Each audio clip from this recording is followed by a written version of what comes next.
Hope everyone's having a happy holiday. I wanted to take a moment here to jump in and talk about Sharen, or Ultimate Sharen in this case.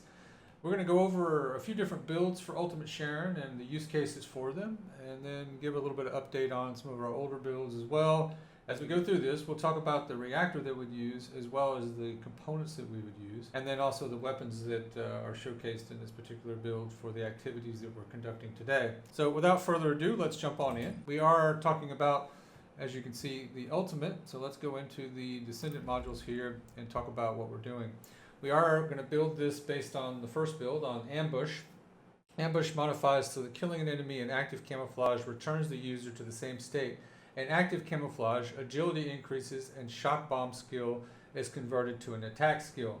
So our goal here is to continuously stay in a camouflage state. So you can see from the gameplay, the footage that I'm rolling now, that we are continuously able to use her 1 and her 3 abilities, or even her 4th ability, to continue to keep ourselves in that active camouflage.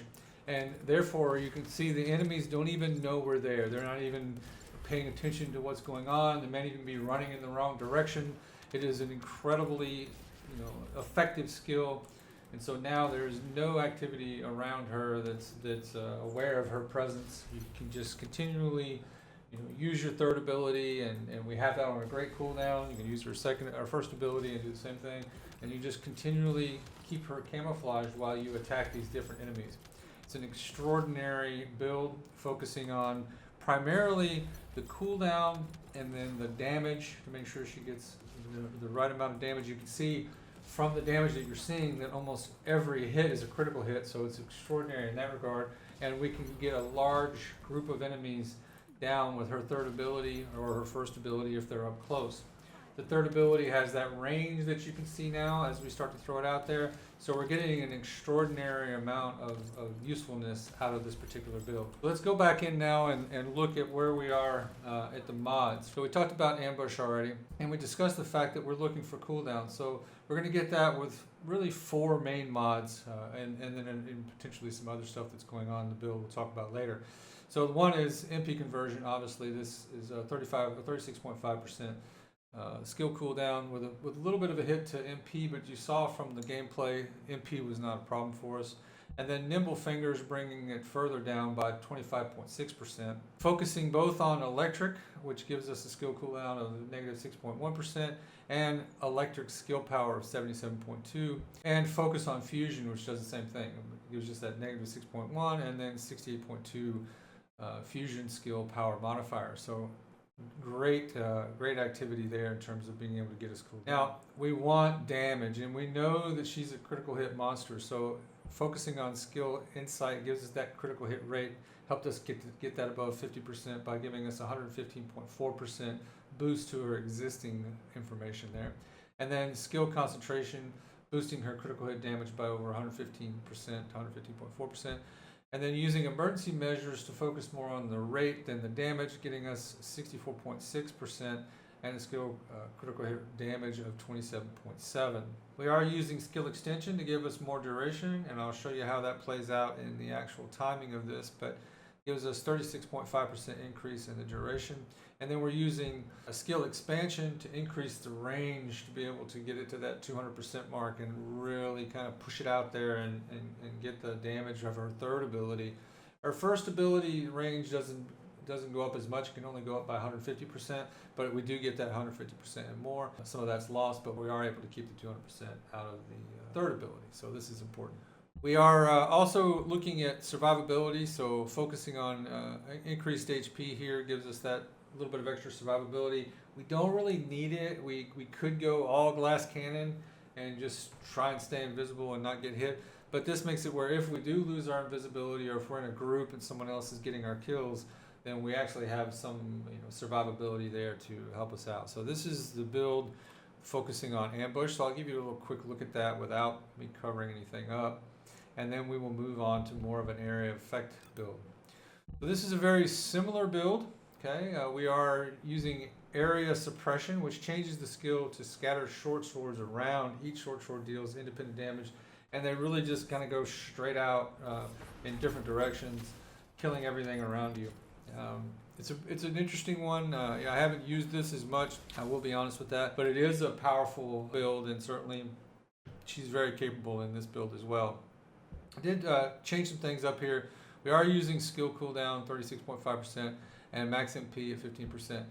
I would think actually carefully about using nimble fingers here and consider a change.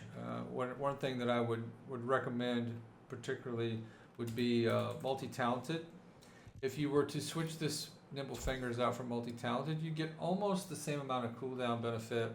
And I say this because this would give you the ability to basically reset the cooldown quicker on some of your other activities. So I think you could go either way. You could go with multi-talented, or you could go with nimble fingers. So I'm going to leave it with nimble fingers for now. It is comfortable with nimble fingers. You are still getting good cooldowns, and you're able to keep the uptime on your invisibility cloak as well. We are still focusing on fusion to get that cooldown and focusing on electric as well. We are using spear and shield here, which is a little change, getting defense and a little bit more skill power out of it. Emergency measures and skill insight and skill concentration still, increased HP and increased extension. So the big change here is the spear and shield.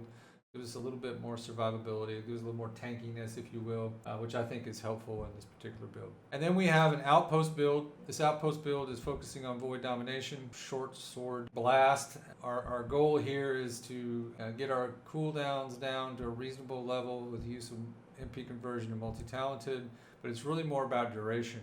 We get the focus mods giving us more cooldown, and then skill extension to give us duration, maximize duration to give us more duration with a bit of a hit to skill power modifier, but we are still getting the skill insight, skill concentration, and emergency measures in there.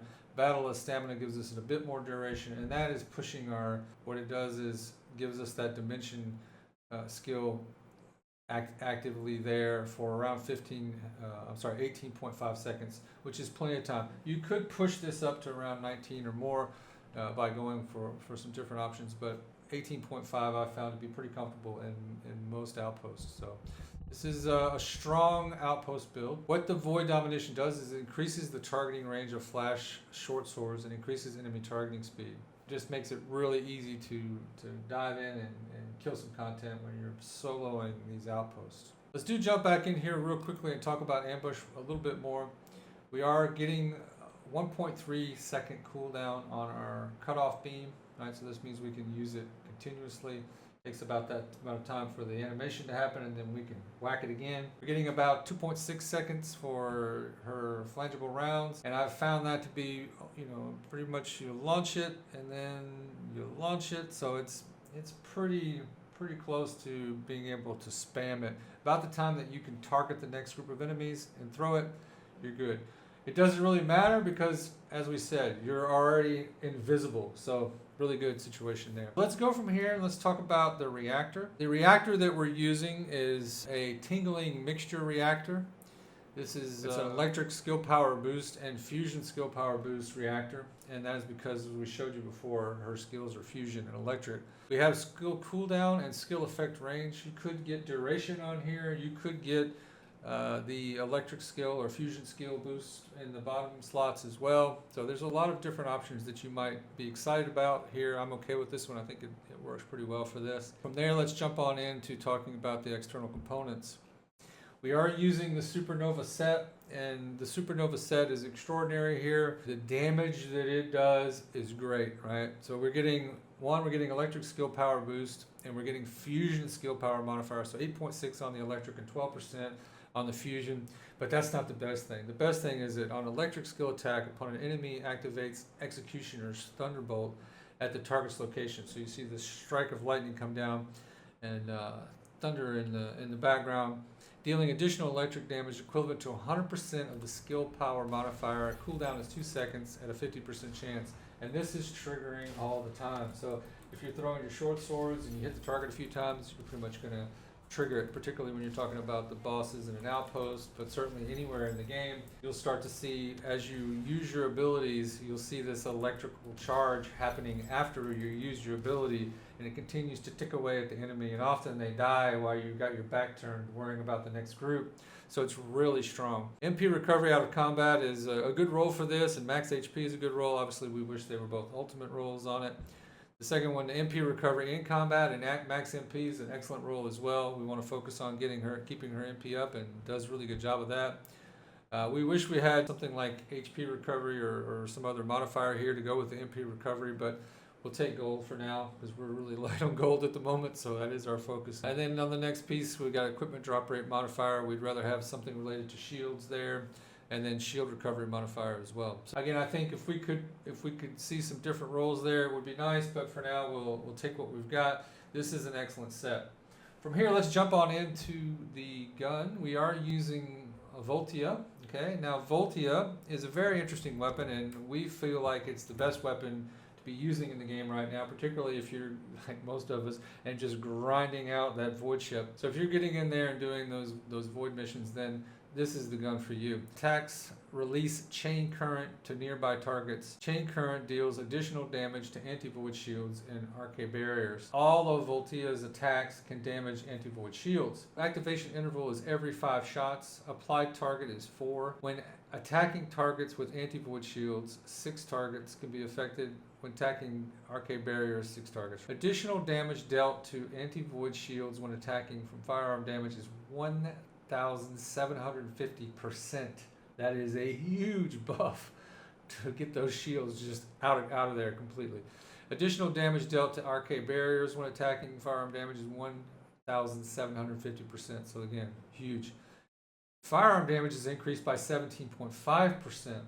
So this is an incredibly powerful weapon if you lean into it. And honestly, I've hated beam weapons since the very beginning, but this one does a really good job. And even outside of that type of content where those shields exist, it does a pretty good job of keeping things down. So I really am enjoying it. This is where I like this gun, because it just immediately nukes those bubbles.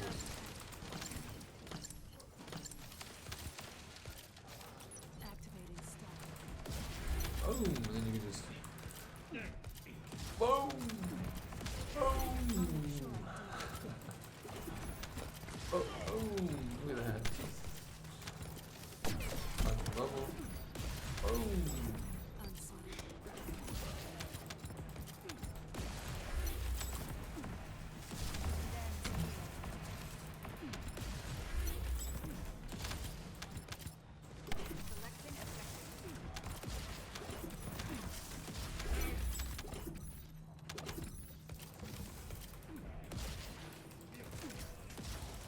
Let's look at the build that we're using, and I'm not by any means saying you don't have other directions you should take. You could take this, but it does have a decent amount of critical hit rate. So we are focusing on critical hit rate and critical hit damage, leaning more into the critical hit rate as well, and then also in insight focus, leaning a bit more into the critical hit rate with firearm critical hit damage as well. Beyond that, we are obviously building into the basics of the weapon. Firearm ATK 32%. Action and reaction 61% with a bit of a recoil penalty. Using bullet integration, which does boost our critical firearm hit damage and also our firearm ATK. So this is a big boost. We're getting a bit more ammo out of expanded weapon charge, and we are boosting that fire rate with fire rate up, just to get those ticks a little faster with that beam rifle. This does work, by the way. Somebody asked me that. I tested it. It does work in this particular environment. And then we're using Analysis Master, and this is the first time I've used this particular mod. On hit, enemies' firearm critical hit rate resistance is knocked down by 25% for 10 seconds, with a cooldown of 10 seconds. So every 10 seconds you're proccing this, and it lasts for 10 seconds. This is really helping you get that critical hit resistance down, and it makes it crit a lot. So very good weapon from that standpoint. Very good mod and a very good weapon as well. And so just leave it there so everyone can see it very plainly. I find this to be a very comfortable build and a very exciting build to run with. We are also using Thunder Cage here with the build I think we've showcased before. So pretty straightforward build for electric use with the Thunder Cage. And then we're also using Piercing Light, which I think everyone is familiar with, so it's pretty hard. That is what we're using, and that is it for the build. Thank you for watching. I hope you all have a happy holidays, and don't forget to like and subscribe, and we will see you in the next one.